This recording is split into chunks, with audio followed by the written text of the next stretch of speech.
Olha a frente das casas como é que está. Olha as montanhas de neve.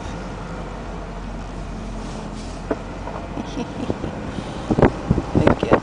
E aí se você não limpar, né? Se não limpar, amanhã não sai de casa. Olha, esse aqui vai sair como? Ah, não tem carro ali, mas olha. Olha esse carro aqui, todinho preso. Olha. Esse aqui já limpou. As montanhas de neve. Mal dá pra ver a frente da casa do cidadão. Yeah. Isso aqui também é a alegria das crianças, porque se você ver aqui, ó, o povo tá limpando a rua, cada um limpando a frente de sua casa, porque de alguma forma eles vão ter que sair da casa para trabalhar amanhã, certo? Então, esse aqui geralmente é o dia a dia, não, o fim de semana com neve aqui, essa aqui é a diversão do povo.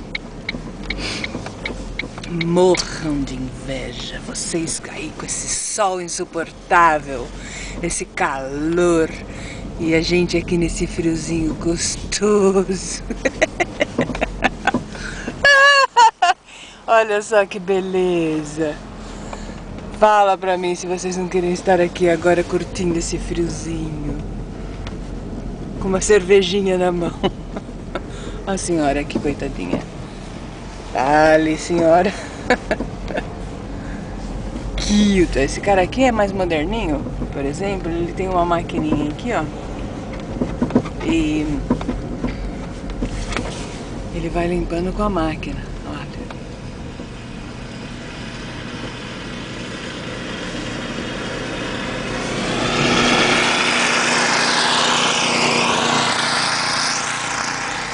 Ele fica olhando assim, olha, esses índiozinhos vêm pra cá e ficam filmando a gente limpando a casa.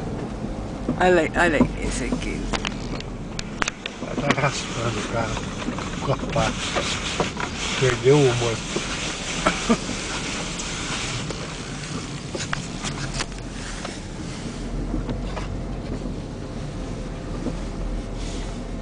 Vamos trabalhar, gente, vamos trabalhar. Allez-y. Ai. Fala sério, vocês não acham isso divertido? Que praia que nada! Olha isso. E os pobres dessa casa aqui, ó, a porta tá ali, ó, olha, veja bem, a porta está ali. Não tem saída da casa. Isso aqui, olha este cara aqui, ó. Meu, a porta está ali. Vou filmar isso aqui. A porta está ali, ó. Aqui, ó. Não tem saída da casa. Ai. Olha esse. Os pobres coitadinhos. Isso aí. Olha só que destruição. Yeah. Oh. Ai. It's too long, isso daqui.